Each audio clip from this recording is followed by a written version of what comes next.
Hello there and g'day everyone.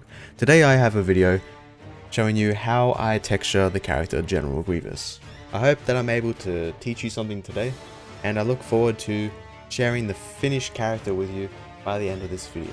Before we get started, please remember to like and subscribe for more content.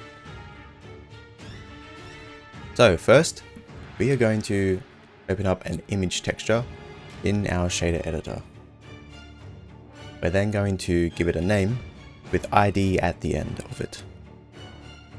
We're going to change dimensions to 4K, tick tiled, and then we're going to go into our image editor, choose our Grievous ID map.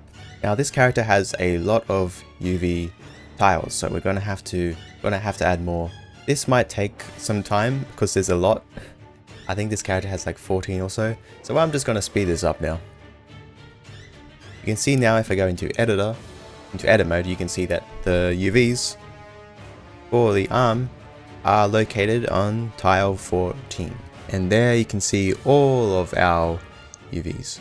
Now what we want to do is we want to go into our texture paint mode, select part of the body. I am selecting the head. I'm changing to paint mode, selecting the bucket tool. Now that we're in edit mode, I'm going to choose all of the faces that I want to be separated from the rest of the head. In the top left hand corner, there is a blue square icon that you can see. When that is turned on, that's how you can kind of separate what you selected in edit mode. I then go over to our properties on the right, and I'm selecting a color. Here I've got like some turquoise looking thing, and I'm gonna just click on our head and see now that we have that selection filled in with the color that we had selected using the bucket tool. Now if we want the rest of the head to be a different color, we simply just go back to edit mode, inverse our selection, go back into image editing or painter, and fill it again with a different color. I'm gonna speed this up again because it's gonna take a long time.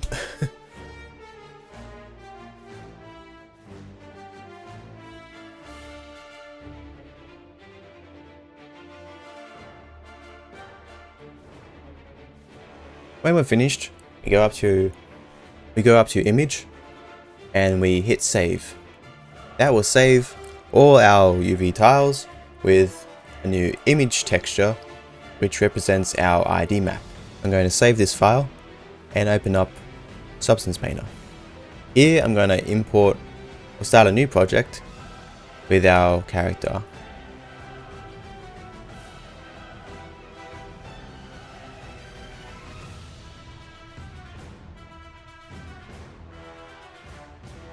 After bringing our character in, we want to bake the mesh maps. We don't want to bake our ID map because we've already made one ourselves, a custom one. As soon as your bake is finished, we then want to import our own custom ID map that we've been working on.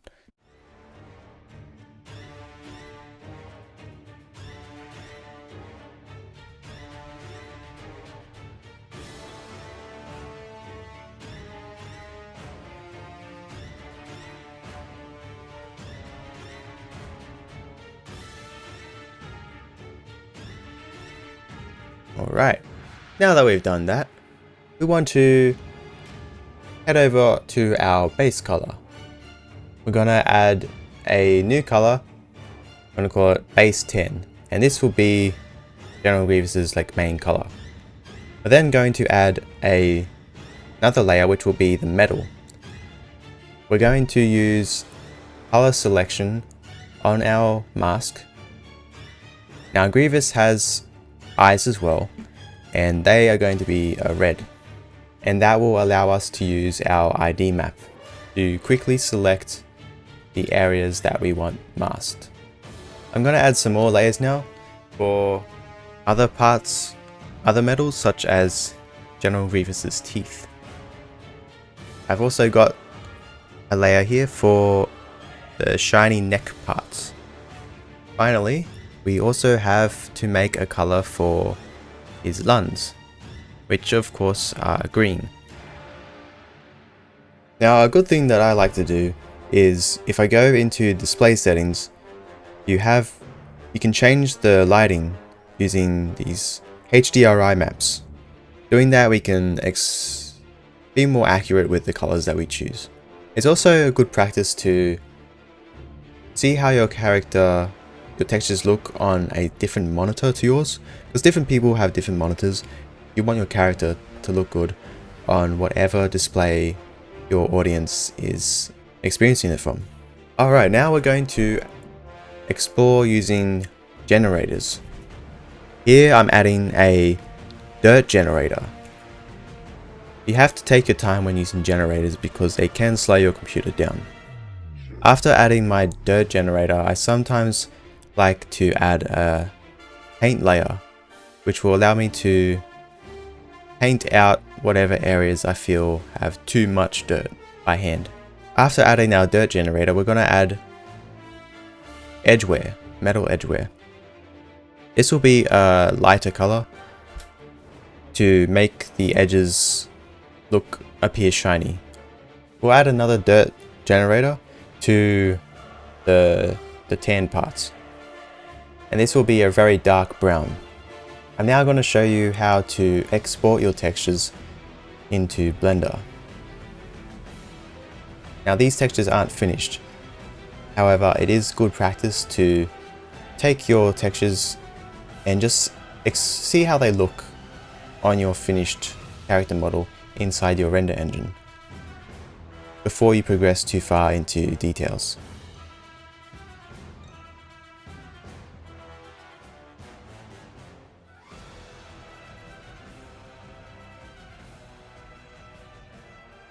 Here you can see I'm adding a paint layer to our mask so that we can edit by hand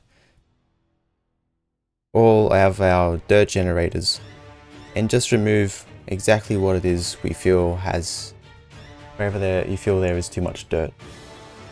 Generally, you want more dirt around the corners of an object because that's where dirt tends to build up. It also adds more contrast. We're going to do the same to our edgeware now. Here you just want to break it up so it doesn't look like the entire character has been worn down. You want it to make it look like all the pointy parts have been scratched or damaged or blunted, really. Alright, now because the head of our character is always going to be the focal point, we want the contrast and detail to be very high. So here I am going into it and adding these paint strokes which matches the Clone Wars art style. It's very painterly looking brushwork. You can see I'm also adding some edgeware around the eyes. When you're painting, you don't want to have just the one kind of texture. You can see here I'm messing around with different brushes.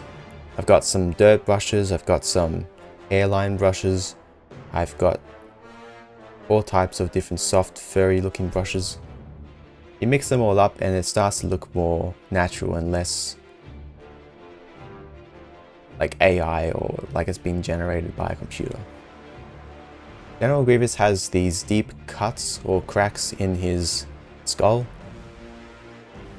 and this can be tricky to do, but the way I've been able to pull it off is by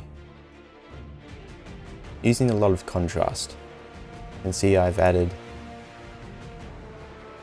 kind of like drawn some very hard lines in black, and then I've gone in and painted this grey through the middle. Alright, now that we're back in Blender and we finished our texturing, I'm going to show you how the character looks in the Cycle's render engine. Here you can see I've set up a 3-point lighting system, some direct light, some fill light, and a rim light. Hopefully you can see how adding those highlighted edges around the eyes, and making the head generally have more contrast than the rest of the body helps direct your eye to it. Here's how it looks, how textures look with some flat lighting. Looking at it now, I can see that there's still some work to do when it comes to the contrast, but I feel like we've done enough for this tutorial. I hope you guys have learned something, and I look forward to sharing this character, General Grievous, in the full film when it's finished. Thank you.